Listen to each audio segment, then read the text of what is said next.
اللہ تعالیٰ جل شانہ نے ارشاد فرمایا وَمَنْ أَعْرَضَ عَنْ ذِكْرِي فَإِنَّ لَهُ مَعِيشَةً ضَنْكًا،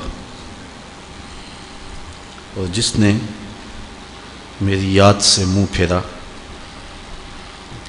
تو اس کی زندگی کا جامہ تنگ کر دیا جائے گا۔ وَنَحْشُرُهُ يَوْمَ الْقِيَامَةِ أَعْمَى، اور قیامت کے دن ہم اسے اندھا اٹھائیں گے۔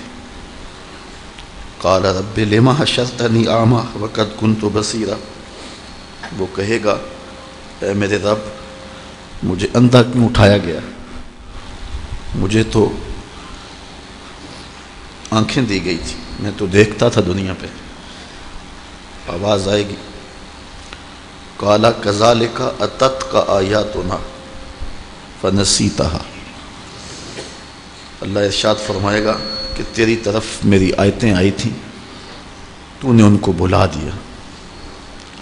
وَكَذَلِكَ الْيَوْمَ تُنْسَى، آج تجھے فراموش کر دیا جائے گا۔ وَكَذَلِكَ نَجْزِي مَنْ أَسْرَفَ،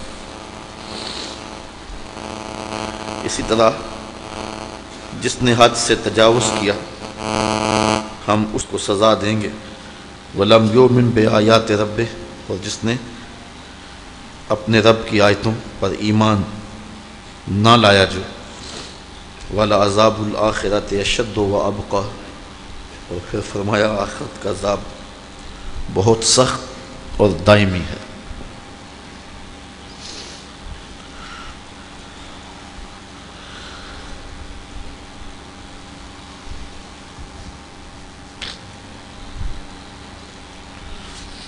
تو کہا جس نے میرے ذکر سے منہ پھیرا، تو دنیا کے اوپر دو خوبصورت آنکھیں اس کو دی گئی،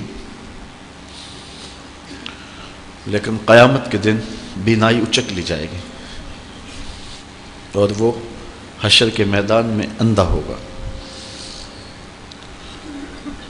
تو وہ کہے گا کہ مالک میں تو انکھیارا تھا، تو آج مجھے نابینا کیوں پیدا کیا گیا؟ کہا کہ میری نشانیوں کو، میری باتوں کو تو نے جھٹلایا تھا اور فراموش کر دیا تھا، آج تجھے فراموش کر دیا جائے۔